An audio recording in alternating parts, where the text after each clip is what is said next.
Le Cameroun mise sur plusieurs projets miniers d'envergure pour relancer son économie.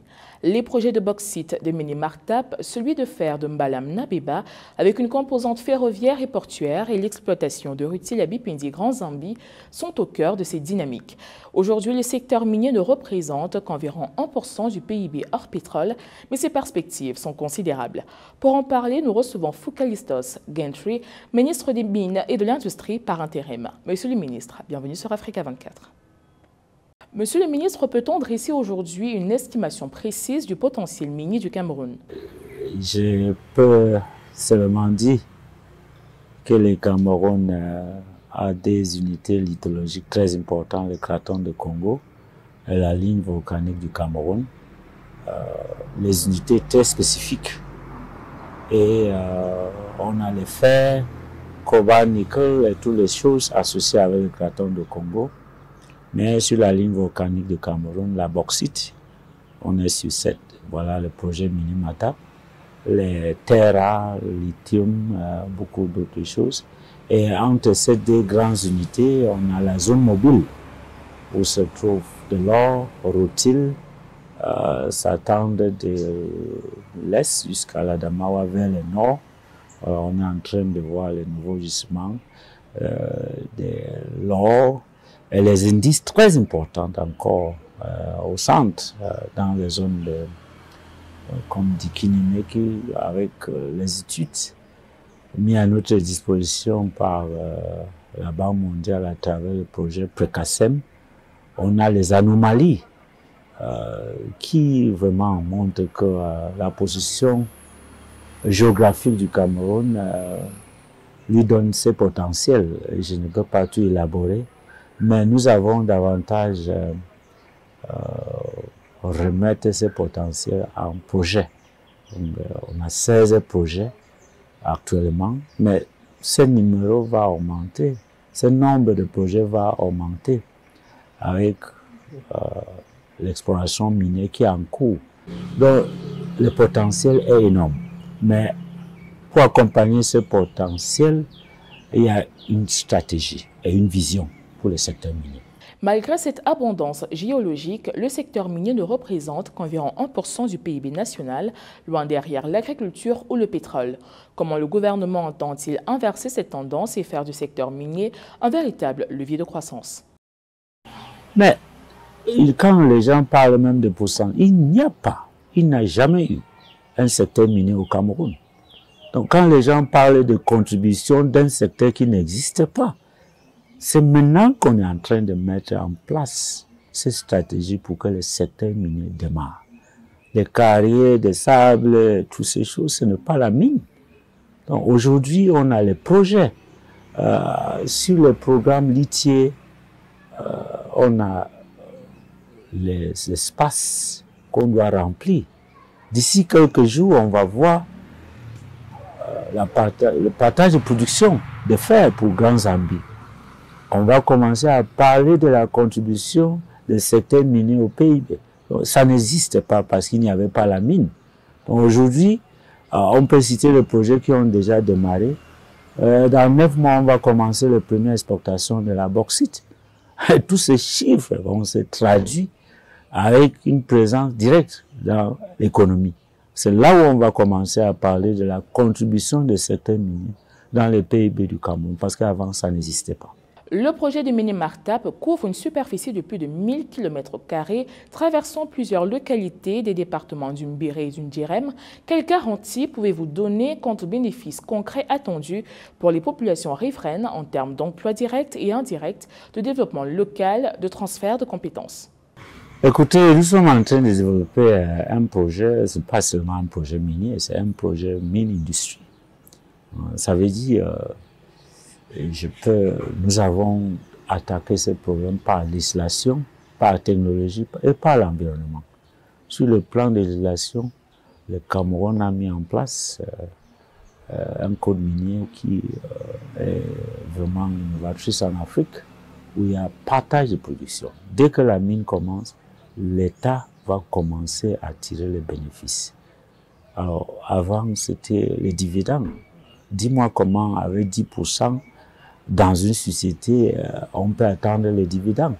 Donc, dès que la mine commence, il y a ce principe de partage de production qui est calculé selon chaque projet a ses spécificités. Le Cameroun s'inscrit de plus en plus dans une logique de souveraineté sur ses ressources naturelles. Dans le cadre du projet de Mini-Martap, quel est le niveau de participation des entreprises camerounaises, qu'il s'agisse de sous-traitance, de logistique ou de services? Bon, là encore, je peux vous référer au contenu local de code minier. C'est le même principe. Il y a les choses. J'ai eu une séance de travail avec les transporteurs, syndicats de transporteurs. Entre Matap et Makor, on a 45 km. Qui va transporter? C'est les Camerounais. Je ne pense pas que les Australiens vont venir ici avec les camions pour transporter les... Alors, donc, beaucoup de choses simple à faire qui demande l'expertise locale. Déjà, il y a 30% comme minimum réservé pour la sous-traitance locale. Et nous sommes là, c'est un autre rôle. Je pense que c'est à l'intérêt de la société d'impliquer davantage l'expertise locale. Dans la région de l'Est, des décennies d'exploitation artisanale et industrielle ont laissé un lourd passif environnemental. Sites abandonnés, pollution, conflits. Quelles leçons le gouvernement a-t-il tiré de cette expérience? Et je dis toujours, tout ça, c'est ça où on a ce problème. Il n'y a jamais eu la mine. Ça, c'est l'artisanal. Et c'est dans tous les pays au monde. Et chacun se lève le matin, il va trouver comment survivre. Ce n'est pas la mine. Alors, nous avons pris le secteur artisanal. Je pense que je peux dire sans contradiction que nous sommes peut-être le secteur artisanal le mieux organisé sur le continent. On a différencié l'artisanal sensu stricto, où les révérends pas toujours gérer sa vie quotidienne. Mais ça, c'est le maire qui va livrer un hectare à quelqu'un. Mais si on va au-delà, c'est le semi-mécanisé. C'est ça qui a créé tous ces problèmes. Et aujourd'hui, c'est suivi par l'État. Avant d'avoir une autorisation permis semi-mécanisé, il faut une garantie. Si vous avez 21 hectares maximum, il faut déposer la somme de 63 millions comme garantie.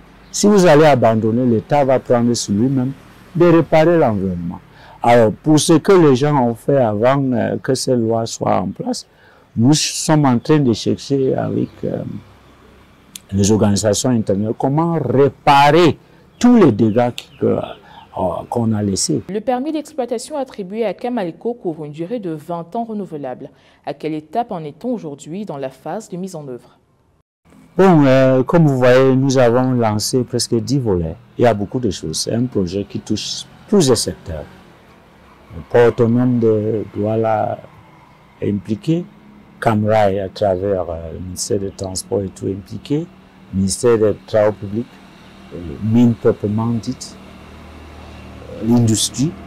Donc, là où on est, d'ici, même à partir de la semaine prochaine, j'ai dit aux autorités locales, la Damawa, ou bien Vina en particulier, où on démarre, va être un chantier plein d'activités.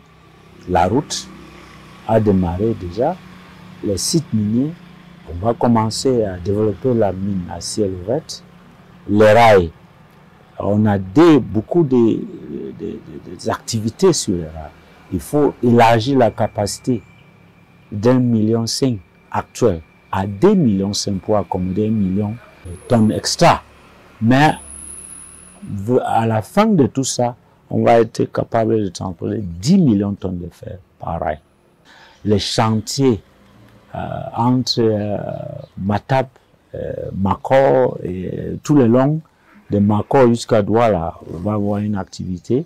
Et même au niveau du port autonome de Douala, on va voir déjà l'espace pour stockage des fers et les transports. D'ici 9 mois, on compte faire les premières exportations de bauxite. La gouvernance minière en Afrique est souvent critiquée pour son opacité. Quelles mesures concrètes le gouvernement camerounais met-il en place pour garantir la transparence des revenus issus du projet de Mini-Martap? Pendant Sargo, nous avons beaucoup communiqué. Commençons même par les procédures. Quelles sont les procédures pour avoir un permis de recherche, pour avoir une autorisation semi-mécanisée, pour avoir un permis artisanal? Tout est clair.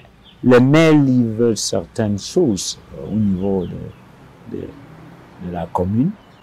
Le ministère des Mines a les procédures claires.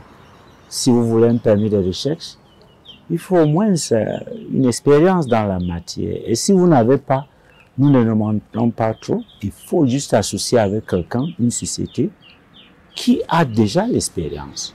On ne peut pas donner une route à une société. Quelqu'un ne peut pas créer une société aujourd'hui et demander 10 permis. Soyons sérieux. C'est pour bloquer l'industrie. Donc on a établi ça et toutes les choses sont claires. J'ai changé ce paradigme de la commune où il y a beaucoup d'activités, mais les gens restent pauvres. Il y a un cahier de charges général pour tous les pays. Avant, il y avait beaucoup de cahiers de charges signés entre familles et sociétés, tout ça. Il y a un cahier de charges unique. Et chaque carrière, commençons même à ce niveau, doit verser 1,5 de revenus total à la commune. Si c'est suivi, on n'aura pas de problème. Prends Dibamba, ils ont au moins 9 carrières. Ces communes ne doivent même pas demander quelque chose à l'État. Alors, prends maintenant le cas des communes. Taxe ad valorem. Pour les projets minimum taxe, c'est 3%.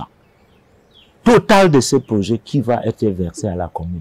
Il faut imaginer, le maire doit chercher les experts financiers pour gérer de telles sommes. Ils n'ont pas la capacité. Mais toutes ces choses sont là. Et nous allons suivre. Et je pense que nous avons passé par la législation pour rendre ce secteur transparent. Et à chaque moment, vous-même comme journaliste, vous pouvez le passer pour voir comment on voit l'impact de ce projet dans la commune de Matap. Monsieur le ministre, merci d'avoir répondu aux questions d'Africa 24. Madame, Monsieur, votre fidélité nous honore. Restez sur africa24tv.com et sur l'application MyAfrica 24 pour plus d'actualités africaines.